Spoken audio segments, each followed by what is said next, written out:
for the young generation, like Prime Minister Trudeau, that we penetrate the cabinets. I also want to reiterate how deeply sorry Canada is for the situation this put President Zelensky and the Ukrainian delegation in. It is extremely troubling to think that this egregious error is being politicized by Russia and its supporters to provide false propaganda about what Ukraine is fighting for. Why does this government treat Alberta like a fart in the room that nobody wants to talk about or acknowledge? I heard her say a word that I know is distinctly unparliamentary, and I think she may want to withdraw it. The word was F-A-R-T. I mean, we love your Mr. Trudeau. I mean, his family's always been such big fans about that.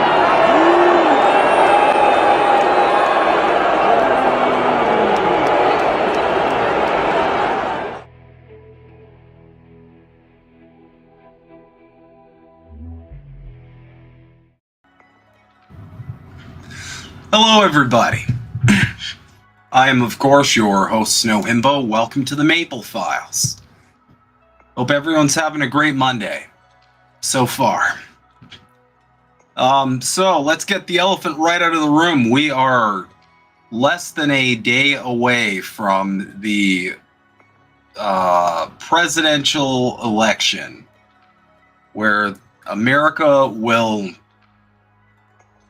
decide who the next mascot for the capitalist class will be. If you're just tuning in, this has been my long-standing opinion for a long time. I know people are some people might be a little nervous, like on the down low. I feel like as Canadians we're a little nervous just because, like, we kind of have to trade with the US, and, you know, like, the tariffs thing is probably going to suck, especially because Donald Trump doesn't fucking know what a tariff is. But the Kamala thing is going to suck too. And both of these candidates are extremely supportive of an ongoing genocide that is happening over in the Middle East against the Palestinians. If you want my predictions, I can't tell you. To me, it's kind of a toss-up. On one end, you've got, you've got Kamala Harris, who is really not, let's be real, not really offering a lot.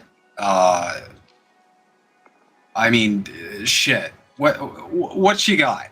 Like a tax break for small businesses. She's pretty nebulous on healthcare. They run the whole like abortion thing every single time. And then you got Donnie Baby Hands, who's like, I'm going to give you no tax on tips and no concept of a healthcare. Like, these can't be the decisions. I'm sorry. This is just fucking atrocious. But I maintain one way or another, nothing's going to fundamentally change. If these parties ever did make a difference or hurt the bottom line of the rich and powerful, they wouldn't be allowed to exist. And I say that because, whenever a third party like Dr. Jill Stein tries to get any kind of significant leverage, she's either sabotaged by her own party, or, the major parties actively try and get her disqualified from participating in democracy. That's not even covering my perspective when it comes to first past the post voting, because I don't think that's democratic either. I don't think you should be voting while holding your nose, and I don't think you should have a system where you have to strategically vote at all when it comes to like lesser evil voting or whatever. You should be able to realistically choose a good candidate and have something like ranked choice voting, so that, you've got a backup in case your prize horse shits the bed. Some people will probably vote for Jill Stein and then put like Trump or Kamala second, for example. And that's the only way I'd see like an actual democracy happening. but I don't think America lives in a democracy. I don't really think Canada does either. But I digress. We got one hell of a show tonight. Hopefully it'll be fairly brief. I had some ongoing stomach issues earlier in the day, so I'm going to try and get some good sleep tonight. If only because I got a ton of work this week. But we're going to have some fun. Now, to start off right off the bat, I did not know Real Life Turning into Spaceballs the movie was on my bingo card. But apparently it is, because yeah.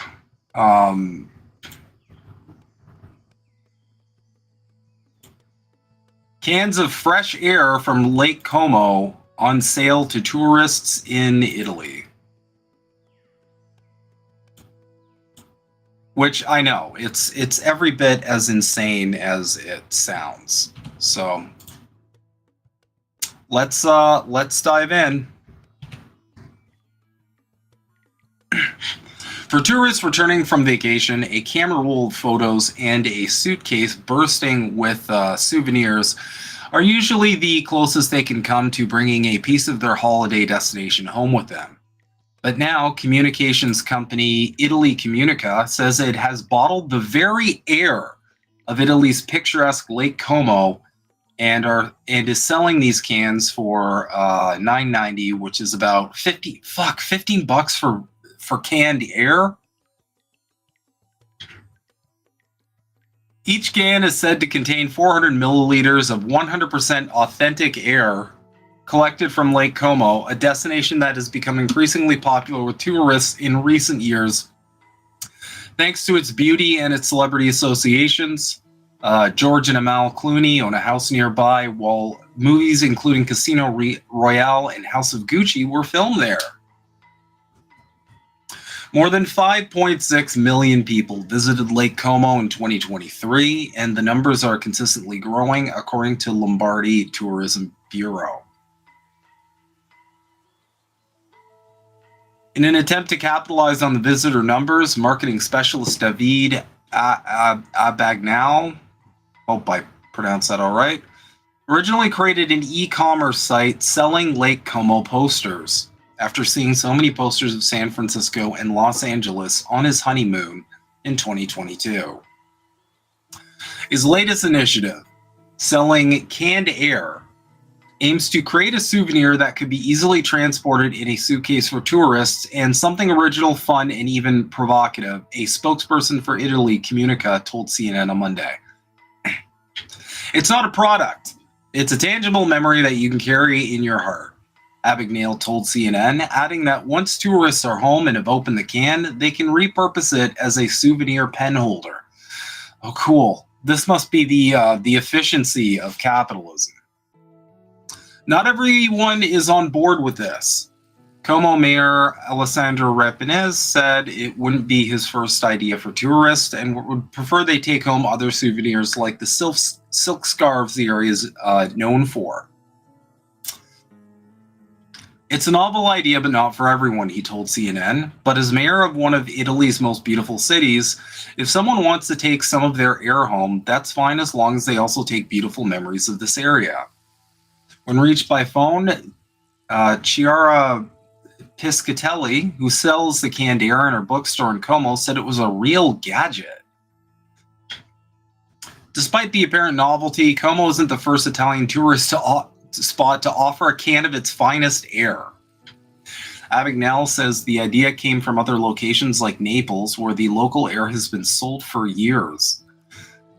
And in 2020, one company began selling bottles of authentic air from England, Scotland, Wales, and Northern Ireland, okay, better, to provide UK residents overseas with the scent of home. Tourists can also buy cans of air in Iceland, while a Canadian company saw its sales boom in 2015 when hundreds of Chinese customers began buying its canned air. I mean, goddamn. I feel like when you're selling air for like $15 a can, we're pretty down bad, huh? Like I can't really imagine something scammier than selling air. Because really, you're just selling a can. Because one way or another, you got air. But you're just getting air. This would be better if it were a situation like Spaceballs where the actual air is the scarcity. And you got the little can of Perrier, which we all remember. But as it is, yeah, I don't know.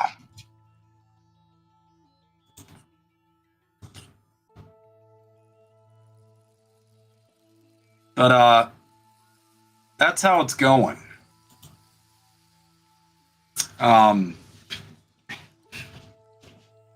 I don't know. You guys tell me. Would you buy air? Because I probably wouldn't buy air. I'm a little privileged because I live in a fairly cottagey sort of area, so the air is actually really nice.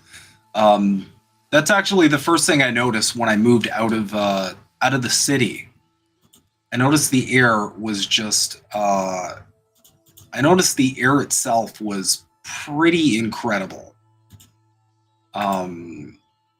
You know, it just smelled really good. It felt fresher. But when I lived in Toronto, like that's one of the most, that's the biggest city in Toronto. So the air quality isn't great, as you can imagine, for most large cities, really. So.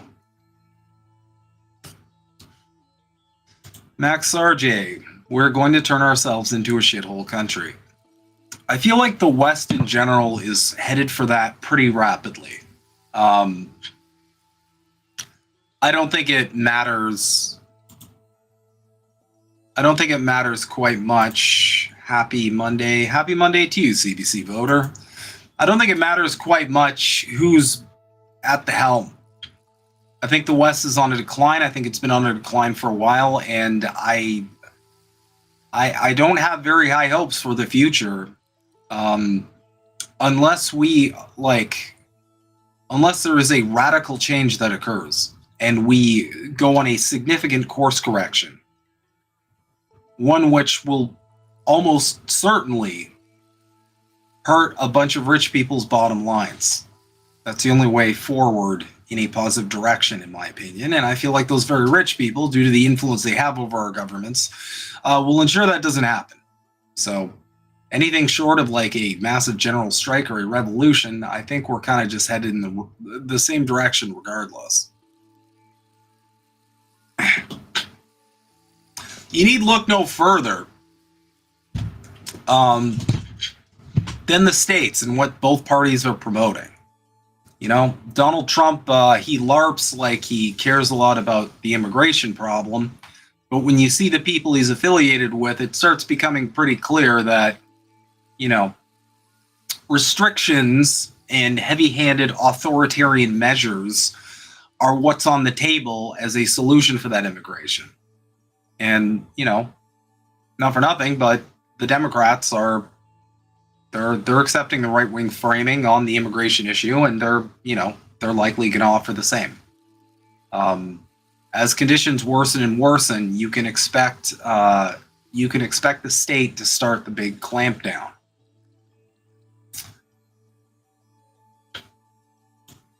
Speaking of which, though, well, sort of. Not a great segue. Like probably about a 6 out of 10 on the segue scale. Activists warn Canada's IHRA antisemitism handbook silences Israel criticism and Palestinian voices. Canada has released a new educational handbook on anti-Semitism that critics say will lead to the stifling of Palestinian experiences and activism. To the surprise of absolutely nobody. At least it should be to the surprise of nobody. The government of Canada, the government of Canadian Prime Minister Justin Trudeau published a new handbook on anti-Semitism on Thursday that Palestinian rights activists say could stifle criticism of Israel and lead to the persecution of pro-Palestine activists. The Canadian Handbook on the IHRA working definition of anti-Semitism is described by the government as an educational resource as part of its commitment to combating anti-Semitism. However, Canadians for Justice and Peace in the Middle East, CJPME, claims that the handbook will have a chilling effect on pro-Palestine speech and activism. Much of the controversy stems from the involvement of the IHRA, which stands for the International Holocaust Remembrance Alliance, and whose definition of anti-Semitism is widely seen, surprise, surprise, as conflating criticism of Israel with anti-Semitic rhetoric. One of the most contentious elements of the handbook, based on the IHRA. Hey, Nahilo. How's it going, man? Based on the IHRA definition of anti-Semitism is the idea that criticizing Israel as a racist ethno-state is anti-Semitic. To which, if you come across these hucksters who are trying to promote this kind of propaganda, I have the perfect example. You just go, hey, so by that logic, if you criticize Justin Trudeau, because a lot of the pro-Israel people are critics of Justin Trudeau, by that logic, if you criticize Justin Trudeau's government, does that make you anti-Canadian? And if they say no, then you say, okay, well then how does criticism of Israel and its government make one anti-Semitic? It doesn't make sense.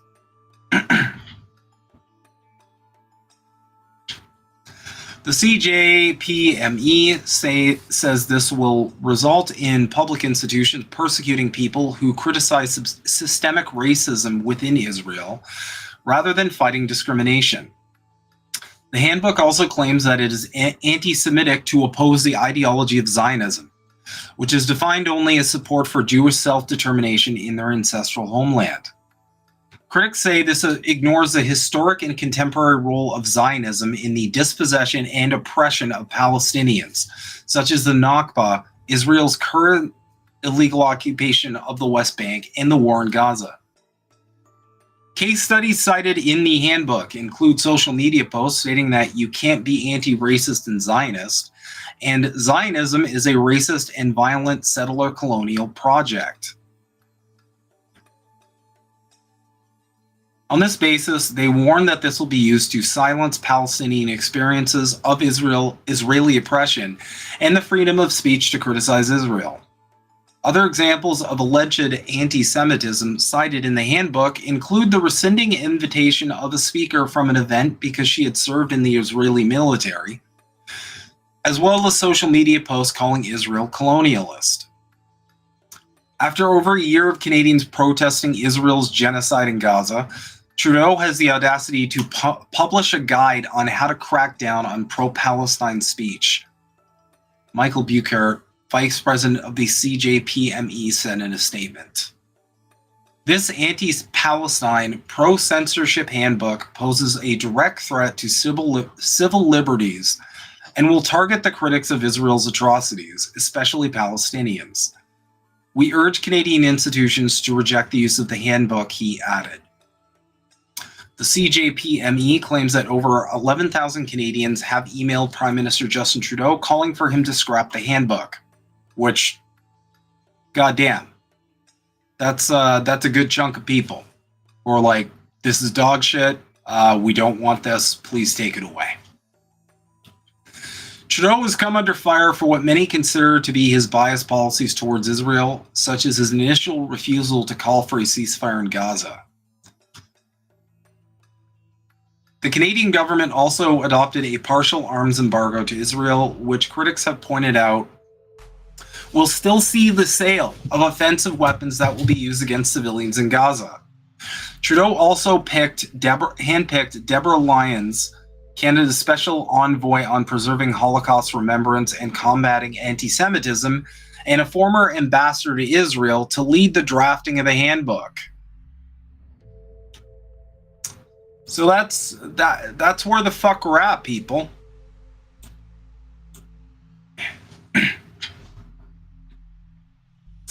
it's to all those Americans who are tuning in, we're in the same quandary up here. We're still dealing with the same unbelievably dishonest framing when it comes to anything to do with Israel. Such as the ridiculous notion that the simple act of being like, hey, I don't think you should be blowing up children is somehow anti-Semitic. It's like Caitlin Johnstone said, right? Like there's a consequence. I'm paraphrasing. There is a consequence to people seeing just endless children and women and babies getting slaughtered, and then all of these people showing up and saying, if you don't say this is okay, then you're anti-Semitic, and they're waving Stars of David around and saying this is Jewish, this is Judaism, this is blah blah. Like, what? I always argue, like, what do you think that's doing? That's not helping anti-Semitism.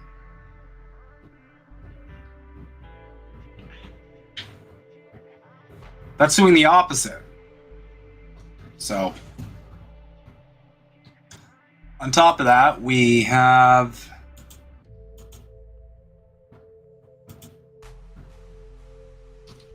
a tweet that kind of breaks this down a little materially, this this problem we have going on here.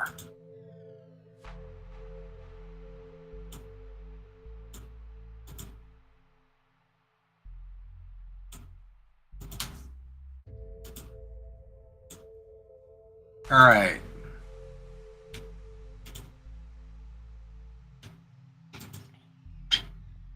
This is from KC321Go. Just announced.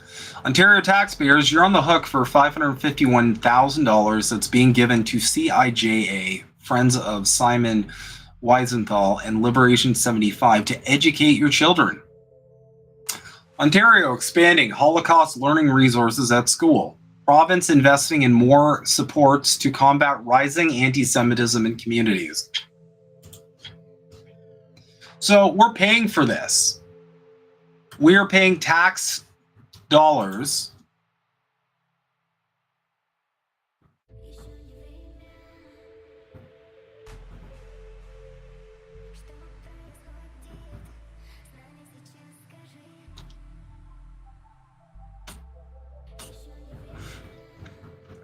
and as you can see, a lot of people are correctly pointing out the problem here.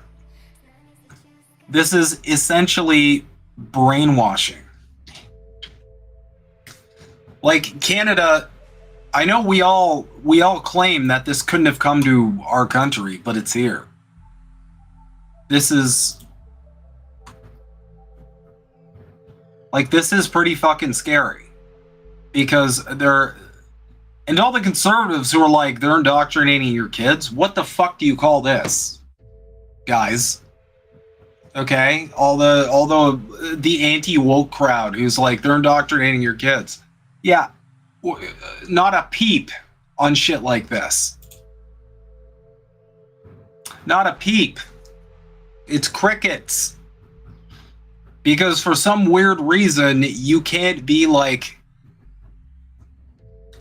join the right-winger club unless you're like unbelievably hypocritical when it comes to Israel. And you have to support everything they do unconditionally, which is by design, in my personal opinion. To those who tuned in, I think a couple episodes ago, but we went over a rather disturbing video of Pierre Poilievre essentially prostrating himself before an Israeli conference, which shows you his allegiances pretty perfectly. The entire conservative machine here in Canada was also in full-blown meltdown mode when Toronto had that pro-Palestine protest.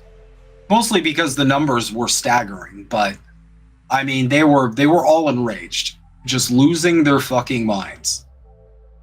So we're here. We're stuck with the same problem.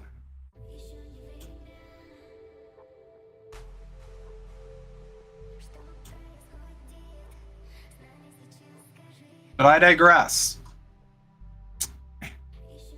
I do want to come to the main reason why, the main reason for this program this week, which is essentially the elephant in the room being the American election and how that's going to affect Canada. I do have a video to play that does, kind of touch on certain elements, but I have my own thoughts as well.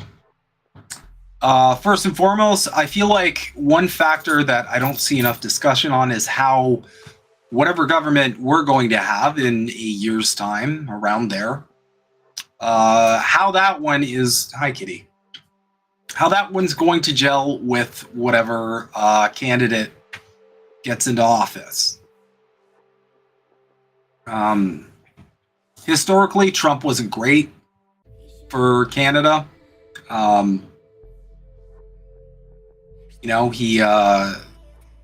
His weird thing with tariffs and basically just sabotaging trade in general when it came to other countries was belied a unbelievably daft understanding of economics. But that being said, I don't think Harris is going to be much better. Either way, I'm almost certain that we're seeing the end days of Justin Trudeau. I don't know how Pierre Poilievre would gel with a Harris administration. That seems like it might be a little adversarial. I'm going to be honest, though. I don't think Donald Trump would respect Pierre at all. I think he would kind of look down on him. I think they would align, obviously, with the whole being mouth foaming reactionaries thing they got going for them. But I don't know. As we know here in Canada, conservatives, the biggest wish Canadian conservatives have is they want Canada to just basically become America. I think if they had the option, they would just have Canada just join America. We'd cut the borderline and we'd just be greater America or something. I think that's what most conservatives would, that's their wet dream.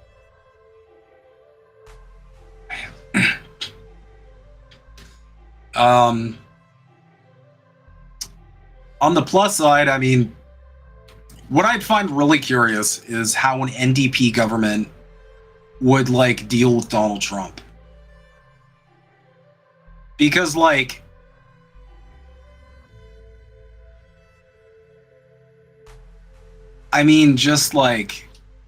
least jug me, his style versus Trump's style would be interesting to navigate.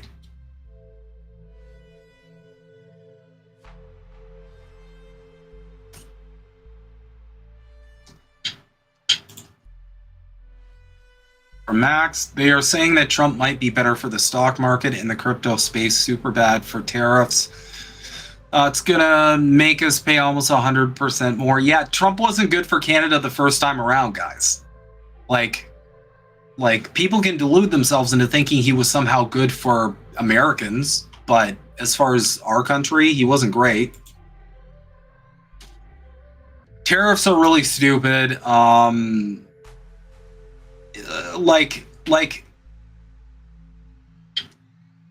And the thing is, here's the thing.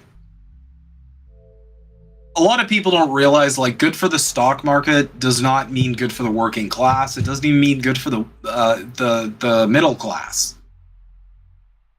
What it usually means is good for moneyed interests. And as for crypto, I maintain the position that there is some sort of scary Orwellian digital currency at the end of that tunnel. My spidey senses, my red flag went off the second that shit started becoming popular. Not to say it doesn't have its uses. I'm not shitting on it wholesale. I'm not making any blanket statements, but I would be very surprised if at some point the rich and powerful did not leverage that as a control mechanism against us dirty proles. so to speak.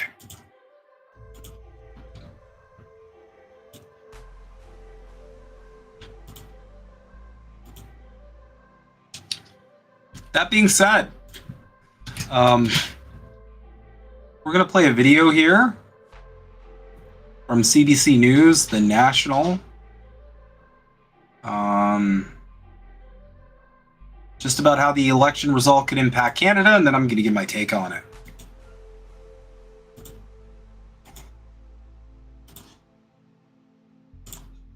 Take this bad boy from the screen. Just across the border, our neighbors are about to make a decision that will affect all of us. The relationship between the United States and Canada is a very personal one. I would not build a wall on the Canadian border. I love Canada. Harris or Trump? Predictable challenges or chaos? Canada has treated us very badly. Canada was taking advantage of us, as usual. Your cash is on the line. There'd be a lot of short-run disruptions because businesses would need to find new suppliers, new customers, and almost surely a recession. I wanted to find out what Canada can expect if Kamala Harris is in charge or if Donald Trump gets reelected. So I reached out across the border to two people who analyze this stuff every day. Terry Givens is a political science professor. She recently joined the faculty at the University of British Columbia. And Eric Miller is a Washington, D.C. based consultant. He advised Canadian governments and corporations on trade. Here are three things to expect under each possible presidency. Starting with a return to Trump. I'm going to put a 100, 200, 2,000% tariff. The first big challenge? Tariffs. Donald Trump has promised to impose at least a 10% tariff on all goods. Who called it? Who called it? Like this is his go-to.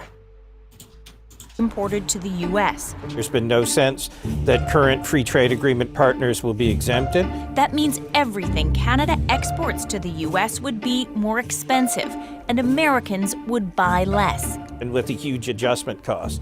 For Canada, whose prosperity depends on exporting, the introduction of significant new tariffs from the United States would cause a great deal of pain. Economists at TD Bank crunched the numbers. Here's their baseline expectation for GDP in Canada over the next couple of years, growth around 2%. Now, watch it drop when you factor in Trump's proposed tariffs. Other countries will be encouraged to retaliate. So what it likely means is that many things that Canadians are buying from abroad, not only from the United States, will get a lot more expensive.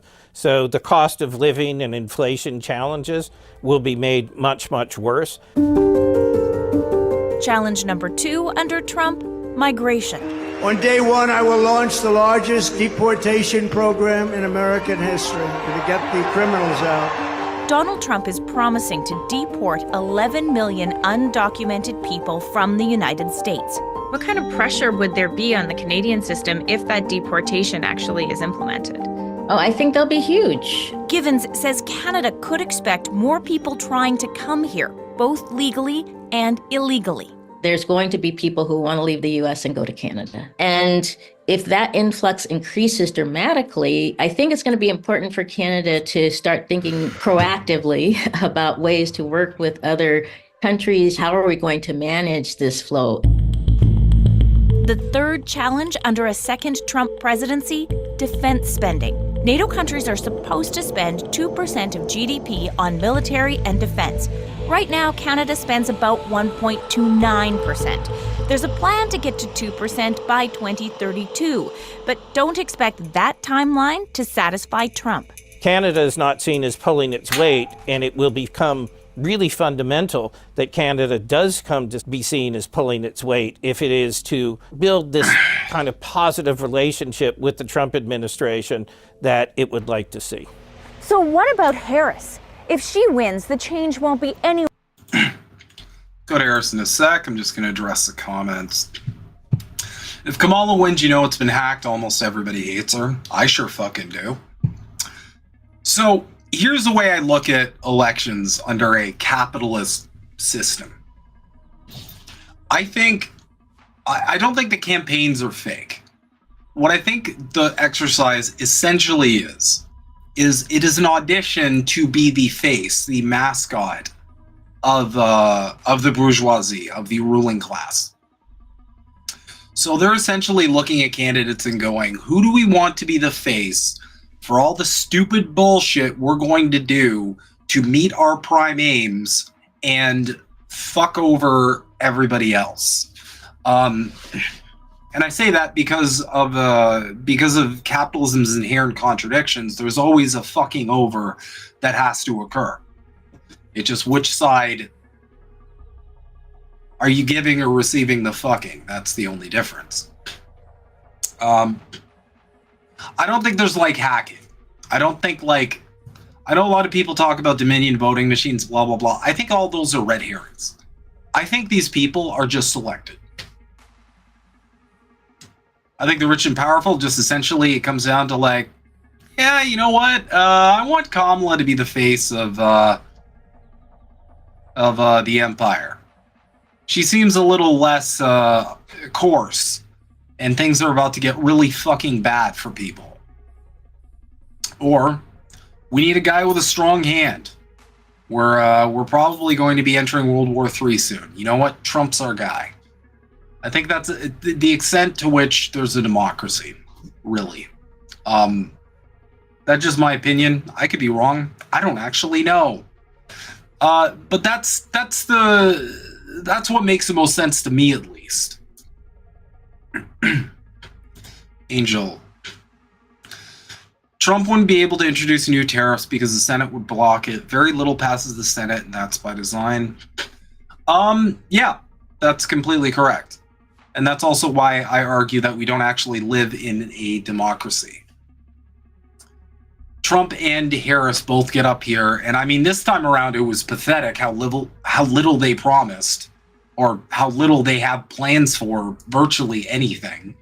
But at the end of the day, like, you have to ask yourself, because I hear this a lot where it's like, oh, well, this person's saying they're going to do this, but you know it's never going to happen. And it's like, okay, that's a really great argument to just not trust any politician fucking like ever on any promise they ever make. Because here's the thing. When these politicians are saying I'm going to do X, Y, and Z, like they're not completely unaware of issues that it might face in the House or the Senate or up here in Canada, Parliament. They're aware. But they say like, nope, definitely going to do that. As opposed to like, I'm going to try and do a bunch of these things and hopefully I can get the Senate to work with me. I can get the House to work with me. I can get these people to work with me. But I can't make a promise, obviously, because it might get blocked.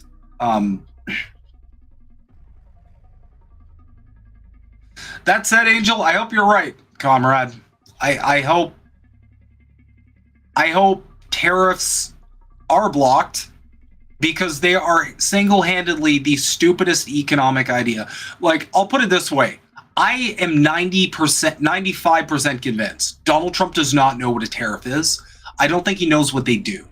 I think in his mind, it is some magical, like, other country pays, like, America. I think that's what goes on in his brain. I don't think he has any grasp of, like, how this concept works. I don't think he knows that, for example, the cost is actually passed on to business owners who then will almost certainly, unless they're, like, completely incompetent in terms of business acumen, they will then pass that down to the consumer. Essentially, whenever you see a politician screaming about tariffs, what that's going to translate to you is shit is going to be more expensive. Also, I'm sorry, but when we're talking production, like, America has no ground to stand on when it comes to tariffs, period. What do they produce? How are you going to place a tariff on all this shit when you don't produce anything locally? You're just going to make people poor, and they're going to get mad at you. Anyway. Let's hear the argument for Harris now that we've been subjected to the orange man bad. Anywhere near as dramatic, but there will still be challenges.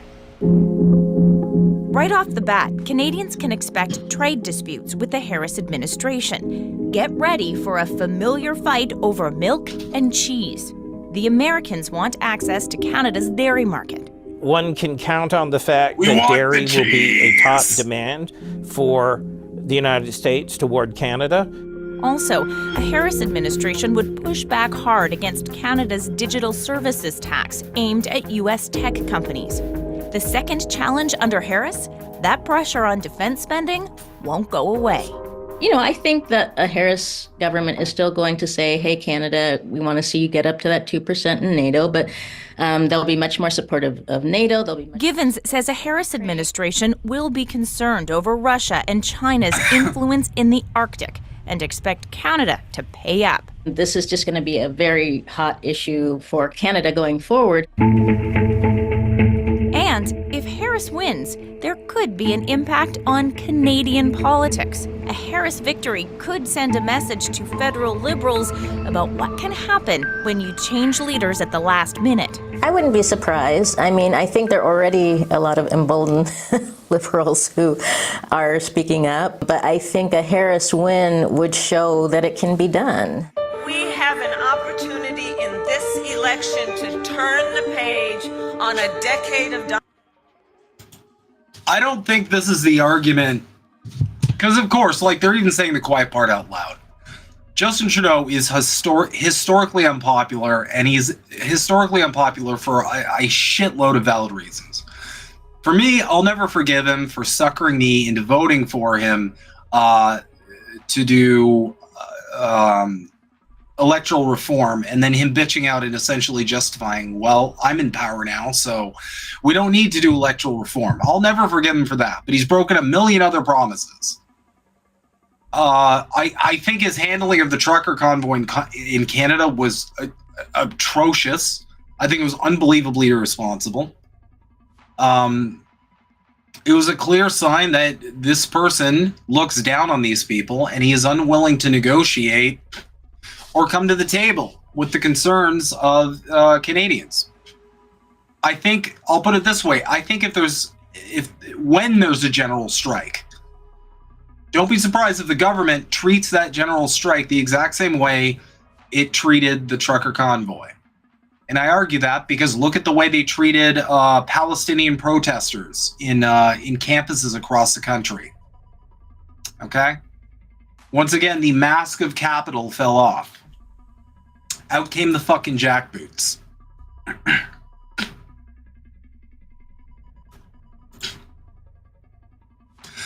The U.S. is obsessed with making Canada spend more money on America's imperialist wars. Not just more money. You know, they want... I think this is all angling around to, hey, Canada, we need people to go die for Israel. Or go die for America fighting China. Or whichever direction World War III is going to spin in if it does happen. But I mean, of course, NATO's like their bread and butter too. So I would argue like on that front, it's pretty set in stone. But the takeaway I've got so far is like all of these challenges under Trump, most of them would probably also be challenges under Harris. To which I point out, it's virtually impossible to not then arrive at the conclusion, what the fuck is the difference between these parties then? What are you voting for? And the answer is you're voting for a mascot. All the people are like, we gotta stop fascism. Go look up Umberto Eco's list of fascist qualities. Then see how many apply to the States. You can then also see how many apply to Canada. I got newsflash for all the liberals who pretend to be scared of fascism. You're already fucking in it. It's just, there's a neoliberal veneer. It is a polite fascism. That's the reality of the current state of being. The Canadian dollar is America's favorite yo-yo. Yo, word. That tracks. It tracks.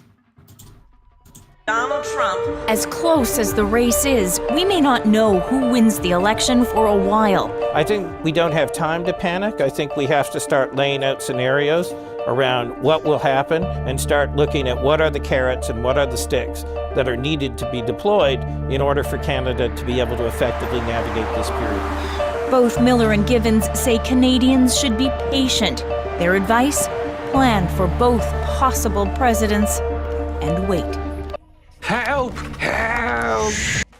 Oh, we're not doing ads on here. So that's essentially it. I like how they made sure to mention that nobody might know for a while, which to me at least signals that, you know, it might be a long ass count once again. You know, I know everybody's like super excited for the election tomorrow. It could be just a blowout one way or another. It could be a Trump landslide or a Harris landslide, and they just call it and they're like, yeah, this was a W, a firm W. But it could also be like we're waiting a while to figure out like who actually won this shit. You know,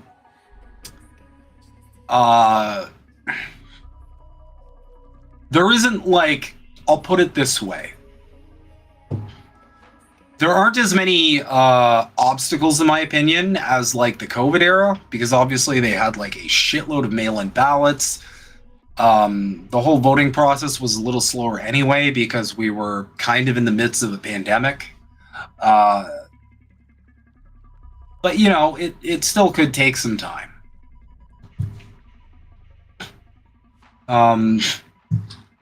I'm firmly in the camp of like, you should prepare for the worst outcome regardless. And, you know, at the end of the day, I feel like, I don't know, I feel like either way, living conditions in Canada are probably going to get worse despite that. Now, another question that I don't see a lot of people ponder as well. Will the results of the American election influence the upcoming Canadian election? And I would say the answer is yes. I think people are already drawing a lot of similarities between the Trump camp and Pierre Poilievre's camp, which is why they use the term Maple MAGA now. I think Pierre Poilievre has adopted a lot of Trump's rhetoric. He's kind of LARPing like pretty hard as like the Canada Trump guy. And you see a lot of the online like conservative party like bots and operatives like kind of parroting like MAGA talking points. So I think that could definitely influence it. I think a Harris W would probably embolden the Liberals. But it could also be a chance for the NDP to kind of, the advice I've been giving them for a while now, to step the fuck up and start offering your way forward as a viable third alternative. Even if they're completely ineffective, even if they are kind of moving to the center, which I don't fucking like at all, thinking strategically, this is a great opportunity to go, listen, we tried conservatives, didn't work. We're trying the Liberals, they're not working. Why don't we try us? Put me in, coach.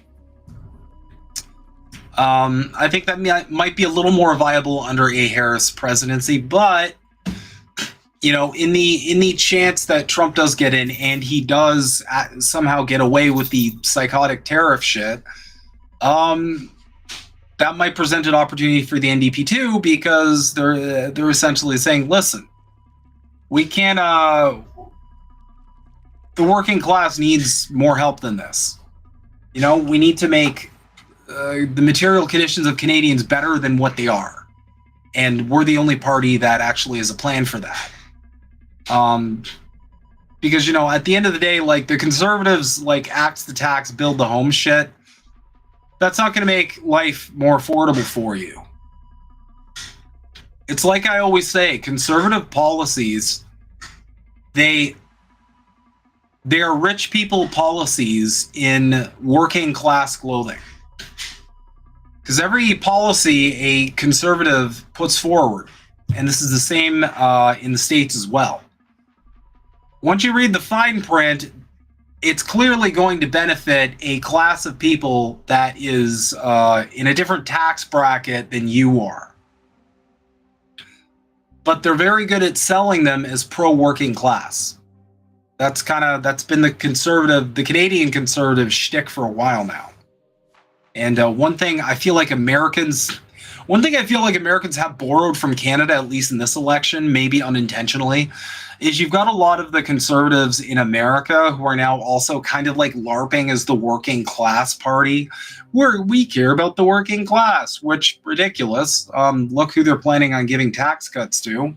It's not working class people.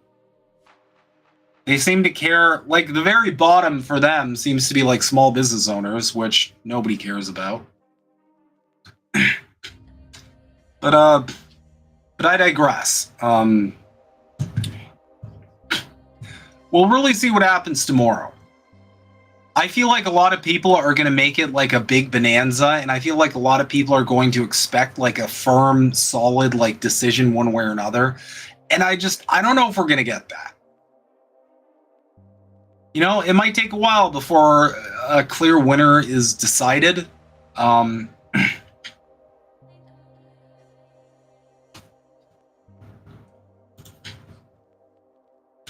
Berkshire Hathaway owns Burlington Northern, which transports a lot of goods to Canada and US to Canada. Mm-hmm.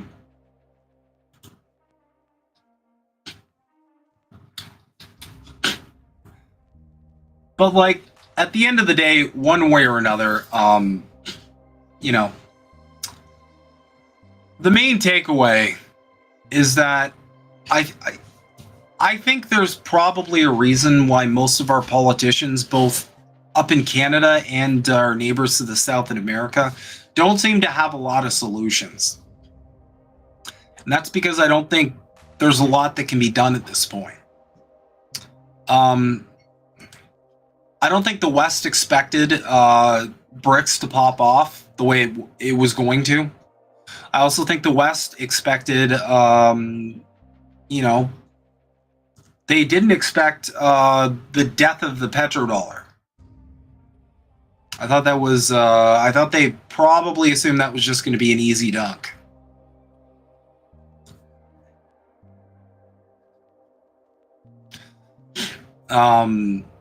You know,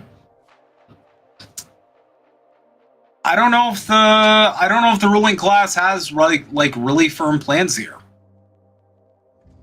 You know, I don't know if Canadian politicians have it either. We're kind of, let's see. Angel, I wish it takes a while. That means more content for my show, Angel in the Afternoon. Yeah, be sure to check out Angel in the Afternoon if you haven't. It's a great show that I have graced with my beautiful face. I'm totally kidding. But do check out Angel. His show's dope. But yeah, I mean, it's going to be good content. If it does take a while, it's going to be good content for pretty much everybody. Right? Because you can kind of like, you can kind of engage in that fun game of like reading the tea leaves and reporting on the different little developments and, you know, figuring out which direction, you know, it might be headed.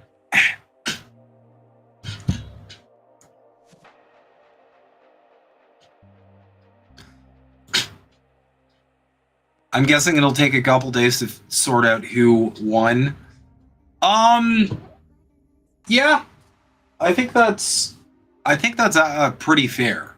You know,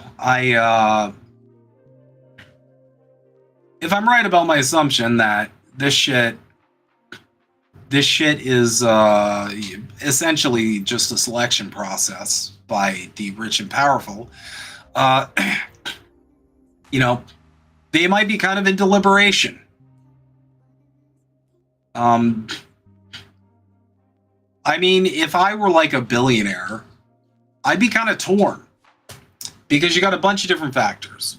You've got the possibility of World War III. In that instance, you want like a hard leader or whatever. So you'd probably lean towards Trump. He'd probably be a better like wartime president.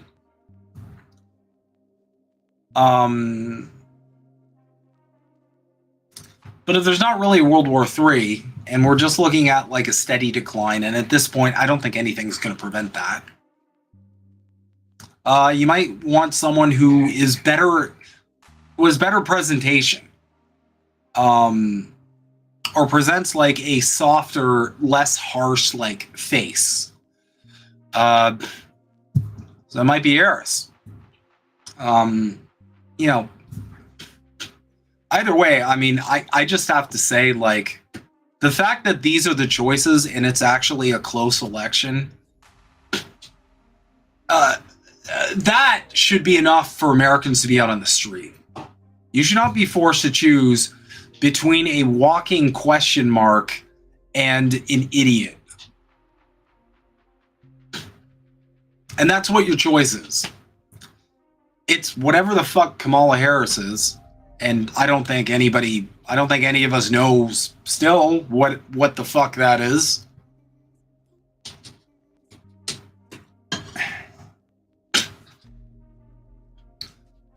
Or you get Trump, who, frankly, I do not think has the juice to get done what needs to get done for the future.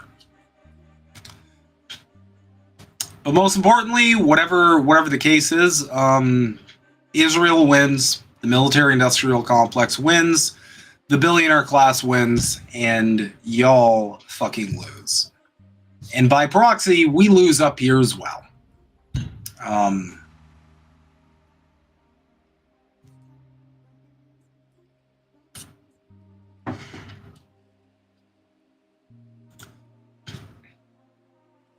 Whoever wins tomorrow, they are going to be a one-term president. Entirely possible.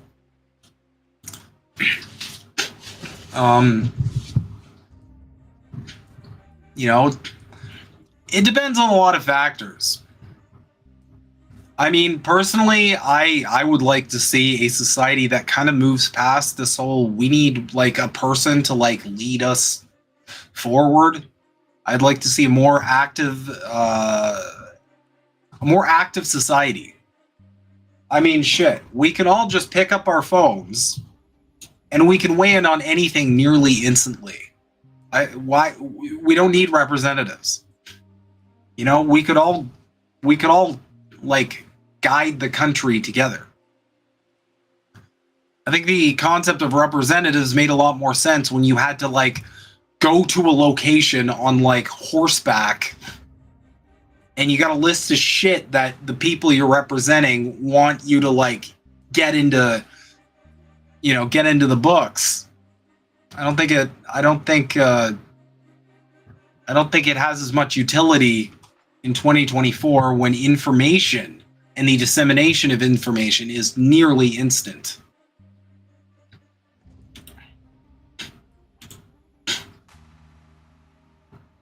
Trump could only win one more time, but I don't think they're going to let him because of the insurrection. So there's a lot of I feel like the reason why it's a toss-up, at least for me, is I have a lot of different factors when it comes to the election in general.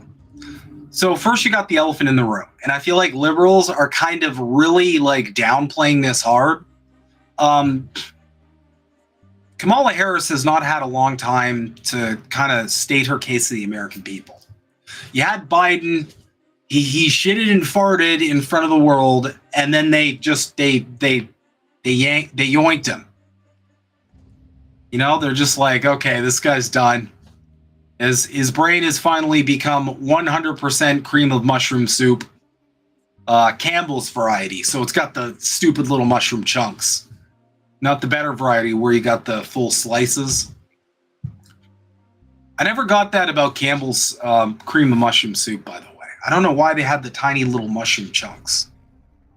I like it a lot better when it's at least mushroom slices, because then you have like a texture. With the little chunks, you're essentially just heating up like fucking cream. You're just heating up cream and then you're like salting it. And that's like your meal? I don't want that shit.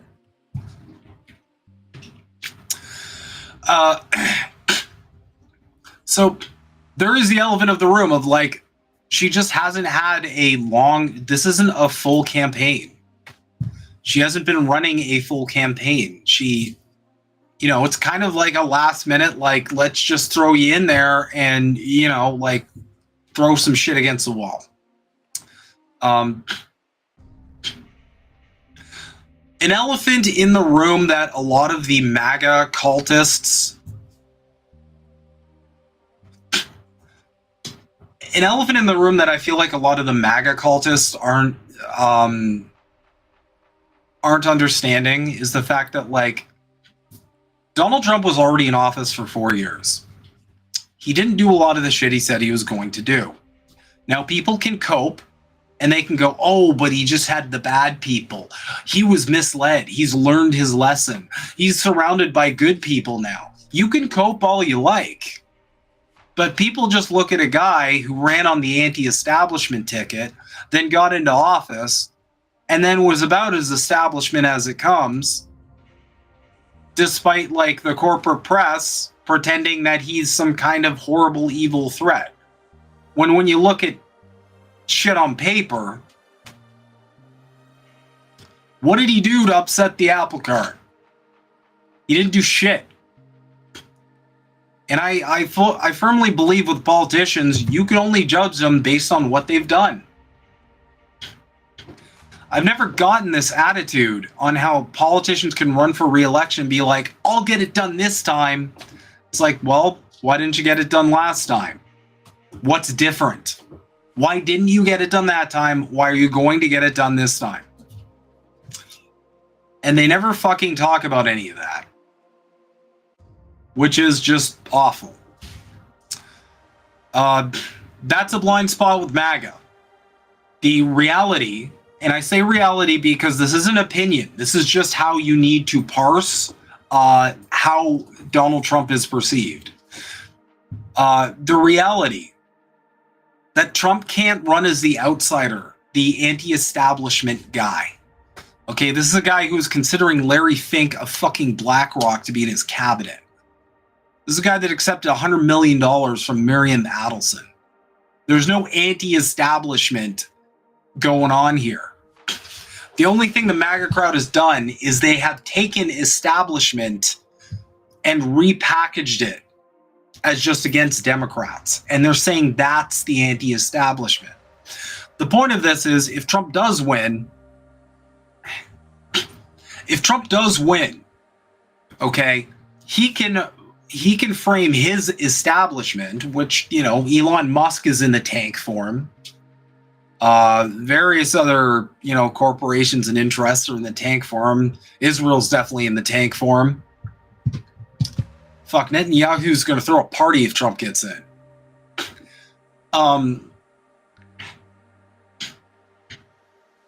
The only thing that can change there is they can repackage their brand of establishment as like the good establishment. That's the only thing that I think will honestly happen. Honest to God.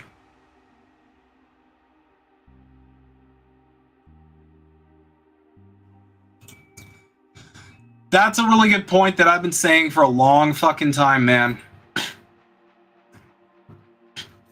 You, like, being conservative, being reactionary, you need to understand, having that worldview, you are never going to threaten power. You are never going to threaten anybody's bottom line. Okay? The billionaire class would like nothing more than for every single country to be as far right as humanly possible. They like conservatism. It directly benefits their bottom line. Hey, kitty. What's up? Hi. What do you want? Okay. Simone came to say hi to everybody.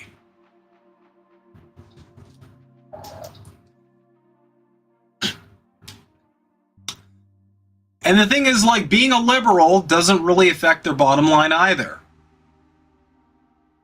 But, like, this whole psyop is painting the conservatives as, like,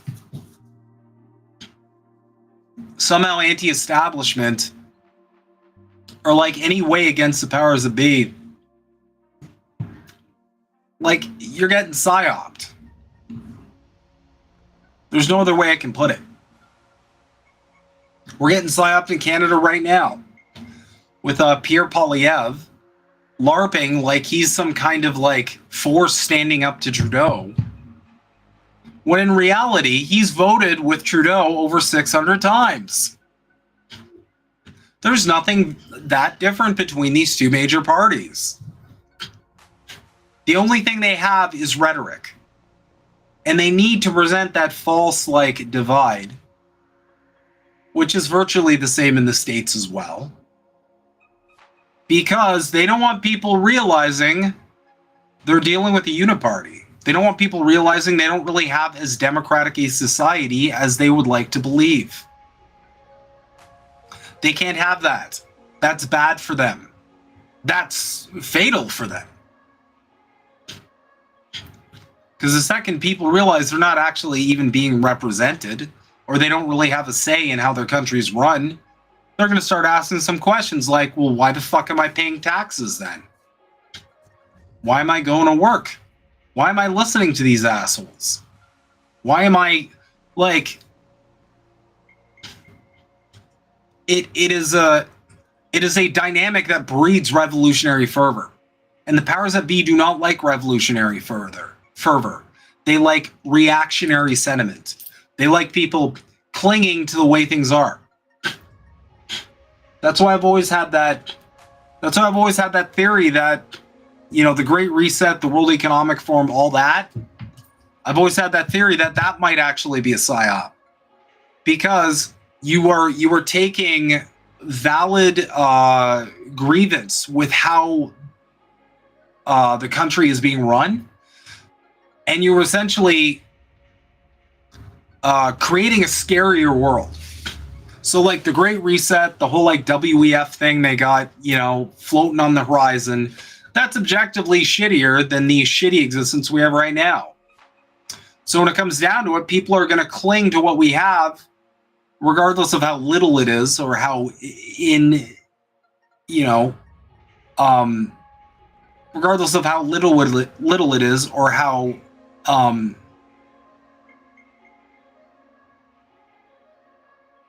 I forgot the word I was going to use. But, you know, regardless of how, like, ineffective it is, people are still going to cling to that when you've got this scary new thing on the horizon that looks way shittier. But, yeah. Either way, I mean, it's funny. I see on Twitter and on YouTube, everybody's got their little maps out where they're like, here's my prediction. And, you know, this shit couldn't be like more, this shit could not be more like textbook. The Kamala people, all of their maps are like Kamala wins. Some of them, Kamala. I saw Kyle Kulinski. He had like 3 scenarios or 2 scenarios or something. And even in the worst for Kamala Harris scenario, Kamala Harris still fucking won. And I'm like, bro, really? You're that hard into the blue aid? You're drinking the blue aid that hard that even in your worst case scenario, your person wins. And then you've got all the MAGA people with their little map saying like, oh, Trump wins in a landslide. He's totally gonna win. He's gonna get all the votes. She's gonna get none. So you see this on both sides of the aisle, where it's like their version of the map. All this is just like wishful thinking. They're just like, They're just essentially saying, like, this is what I want to happen. And a lot of people, especially on YouTube, are just doing that for content. People are going to tune in and be like, I'm nervous about the election. I want someone to tell me it's all going to be fine. And, you know, that's a lot more popular than some asshole like me saying, this doesn't matter. None of it matters. What's coming is going to come, regardless of what little puppet gets installed. And you should be working on things that are more substantive and more fruitful for your and your neighbor's well-being, such as direct action, such as mutual aid, such as preparing and organizing for a action such as a general strike. Unionizing your workplace. There's a million different things you can do that's going to matter more than writing some bullshit on a piece of paper and praying to Santa that he's gonna fart out some goodies down the chimney.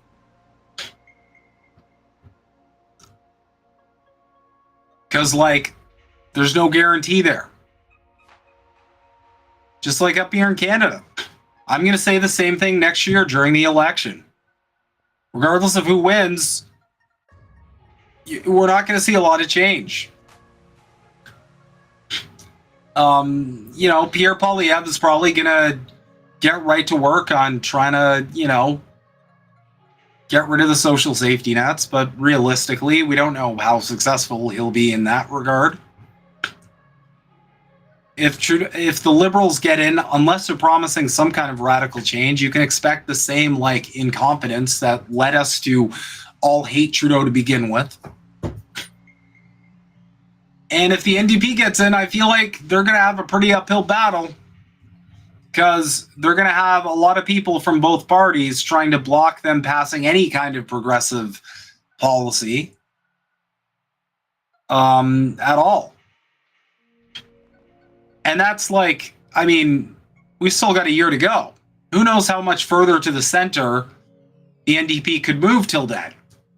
You know, you could blink and suddenly the NDP is just a new Liberal party, and nothing fundamentally is different.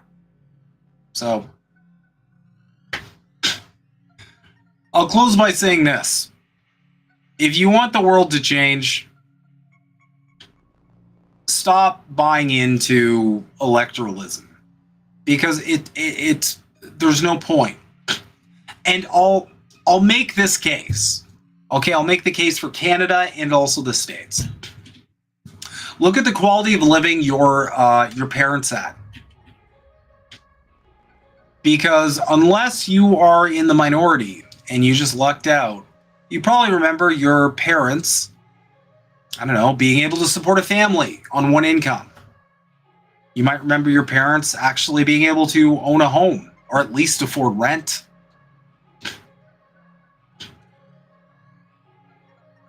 And if you're one of the outliers, look at the generation in general. You know, there's plenty of statistics. Conservative, liberal, we've had all sorts of changing of the guard. I've seen all sorts of changing of the guard in my lifetime. And life's just gotten progressively worse. It's gotten harder. My dollar doesn't take me as far anymore. Wages have stagnated. Over half my friends have given up on ever owning a home. Just the simple concept of owning a home. Most people in Canada, just that's like a win the lottery sort of fucking situation. For a lot of people in America, it's probably the same. Half the people I know too, they're not having kids because they can't afford it. You know, that's two incomes, just not bringing in enough to raise a family.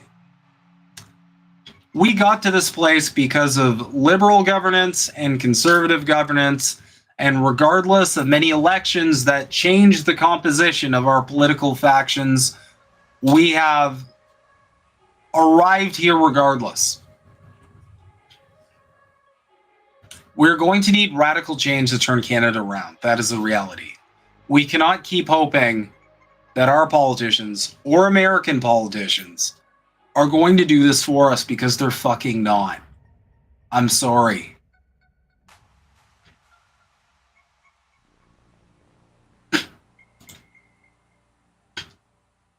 Like the libs, if the NDP got in power, they would face the dilemma of what the fuck? Hey, kitty, stop.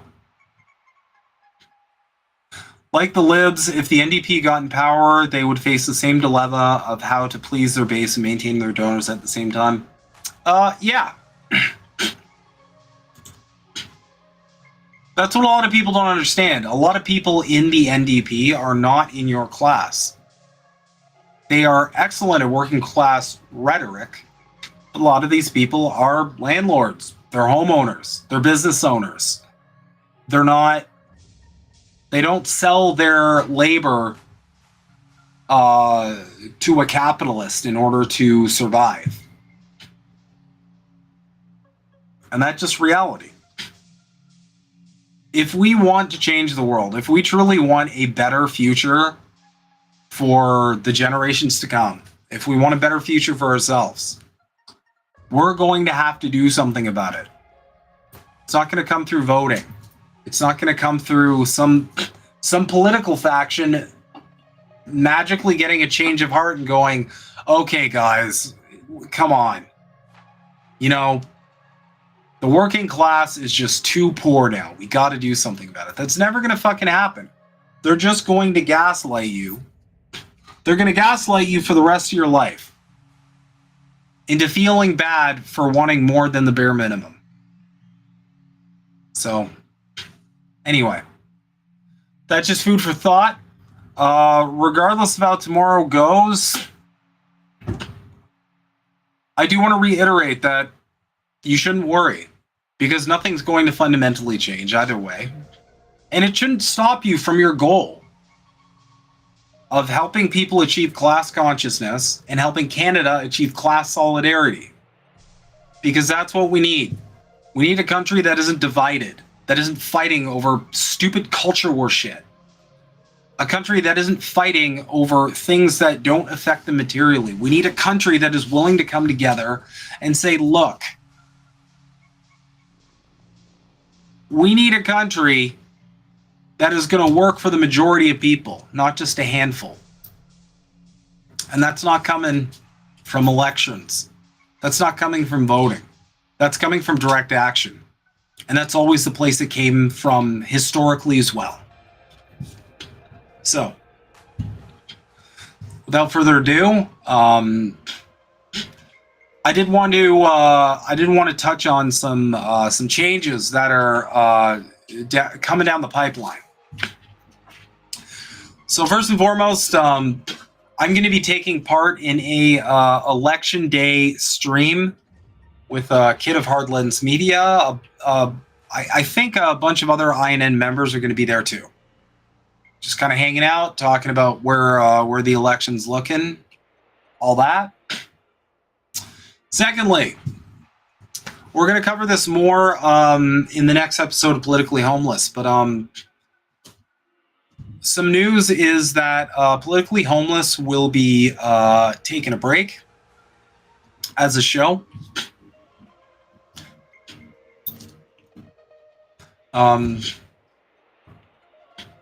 My co-host has kind of got a bunch of stuff he's working on, so he's going to be out for a bit, some months, I think. So, how we're going to move forward is I am going to kind of take the reins, and Politically Homeless will be a break, but after the election's over, Snow Himbo streams will be Thursday nights at 9 p.m. Eastern. This is going to be a bit of a different Snow Himbo streams because it's not going to be solely gaming. I'm going to cover current events, much like I did on Politically Homeless. World events, geopolitics, we'll be having some fun. But we'll probably play some games too. Either way, that's the format I'm going to have moving forward.